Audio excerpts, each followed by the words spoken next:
Hi സുഹൃത്തുക്കളെ, ഞാൻ ഇന്നിവിടെ പറയാൻ പോകുന്നത് ഒരു പെറ്റമ്മ ഒരു മക്കളെ പ്രസവിച്ച് പാലൂട്ടി തേനൂട്ടി അവരെ താരാട്ടുപാടി ഉറക്കിയ ഒരു മോൻ ഒരു സ്വന്തം പ്രസവിച്ച അമ്മയെ ചുറ്റികയ്ക്ക് അടിച്ചു കൊല്ലണമെങ്കിൽ അവൻ്റെ ചേതോവികാരം എന്താണ്?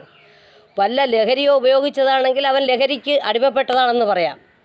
പക്ഷേ അതുപോട്ടെ, ഒരു ഒരു ഒരു പ്രേമഭാജനം, അതായത് ഒരു മനുഷ്യൻ്റെ ജീവിതത്തിൽ പകുതി ഭാര്യയ്ക്ക് കൊടുക്കുന്ന നമ്മുടെ ഈ പ്രിയ കേരളം, നമ്മുടെ ദൈവത്തിൻ്റെ സ്വന്തം നാട്, ഇവിടെ ആ ഒരു പെൺകുട്ടിക്ക് ഒരു മണിക്കൂർ നേരത്തെ ആയുസ് പോലും കൊടുക്കാത്ത ആ ദുഷ്ടനായ ആ കാലനെ, അങ്ങനെ അല്ലാതെ എന്താ വിളിക്കേണ്ടത്? ആ കാലൻ അവൻ വേദന എന്തെന്നറിയാത്തതാണ്. അവനെ കൊല്ലാനല്ലേ നമുക്ക് നമ്മുടെ നാട്ടിൽ നിയമം ഇല്ലാതുള്ളൂ.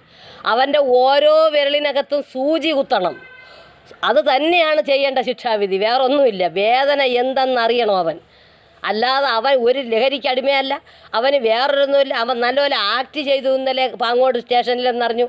പക്ഷേ എങ്കിലും ഈ മനുഷ്യത്വം മരവിച്ച ഈ സ്വന്തം ഇളയ കൂടപ്പിറപ്പിനെ പോലും കൊന്ന ആ കാലനെ, അവനൊരു വ്യക്തിയല്ല, ഒരിക്കലും അവനൊരു കാലനാണ്. ആ കാലനെ കൊല്ലണം, നിയമത്തിന് മുന്നിൽ കൊണ്ടുവന്ന് അവനെ ചാവുന്നത് വരെ തൂക്കിക്കൊല്ലണമെന്നാണ് നിയമം പറയുന്നത്. ഒരു ആളിന് അങ്ങനെയുള്ള ഒരു ശിക്ഷാവിധി കേരളത്തിൽ നടപ്പാക്കിയിരുന്നെങ്കിൽ നമ്മുടെ ഈ കൂടപ്പറപ്പുകളും സഹോദരങ്ങളും പെറ്റ അമ്മ പോലും ഇങ്ങനെ ക്രൂരമായ മർദ്ദനത്തിന് ഇടവരില്ലായിരുന്നു എന്ന് തന്നെയാണ് എനിക്ക് പറയാനുള്ളത്.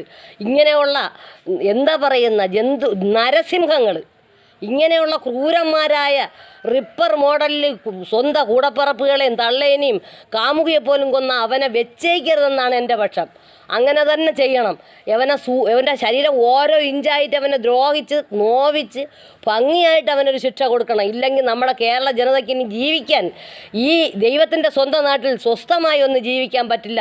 ഇങ്ങനെയുള്ള ദുഷ്ടന്മാർ ഓരോന്നും ഇത്രയും അവനെ നല്ല സംരക്ഷണമായിട്ട് കെയറിങ് കൊടുത്ത് അവനെ ആശുപത്രിയിലും കൊണ്ടുപോയി സംരക്ഷിച്ചൊക്കെ നോക്കുമ്പോൾ ഇനിയും ഓരോരുത്തർക്ക് പ്രേരണ കൂടുകയാണ് ചെയ്യണത്. അതുകൊണ്ട് എൻ്റെ അഭിപ്രായം ഞാൻ തുറന്നു പറയുകയാണ്.